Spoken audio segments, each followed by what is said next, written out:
বিসমিল্লাহির রহমানির রহিম। কড়াই দিয়ে চুলার উপরে সরিষার তেল দিলাম একটু, খুবই অল্প তেলে ভাজি করব সিমটা।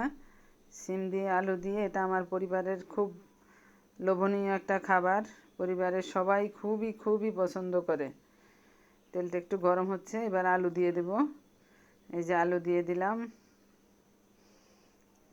এবার একটু ঢেকে দিব।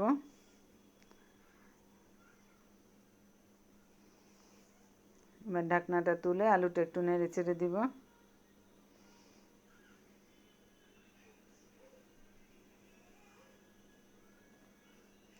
এখন পেঁয়াজ, কাঁচামরিচ, হলুদের গুঁড়া, লবণ,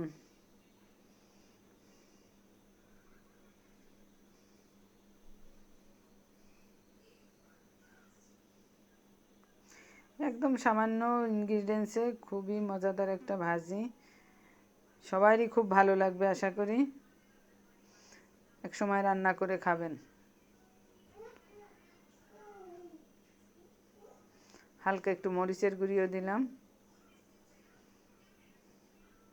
এখন আবার একটু ঢেকে দিলাম। এবার ঢাকনাটা তুলে সিম দিয়ে দেব। এগুলি আমার ক্ষেতের সিম, ছাদ বাগান আছে, সেখান থেকে আজকেই আনছি। ওই সিমগুলি দিচ্ছি। এখন একটু ভালোভাবে নেড়ে চেড়ে দিব। নেড়ে চেড়ে আবার ঢাকা দিয়ে দেব।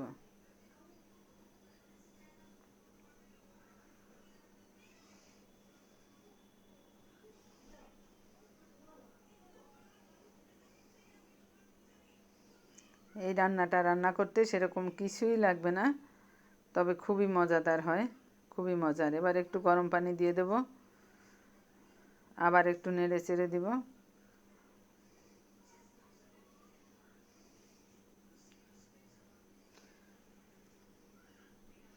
এবার ঢাকা দিয়ে খানিকটা সময় জাল করে নেব। এই যে আলহামদুলিল্লাহ হয়ে গেছে আমার সিম আলু দিয়ে ভাজি। খেতে খুবই সুস্বাদু, আমার পরিবারের সব সদস্যের খুবই পছন্দ।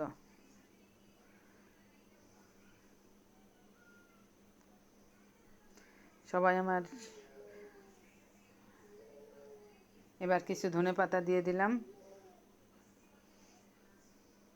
আপনারা এই রান্নাটা ফলো করে রান্না করবেন, দেখবেন যে সবাই খুব পছন্দ করছে। একেবারে তেল মশলাবিহীন, খুবই অল্প তেলে খুবই সুস্বাদু একটা রান্না।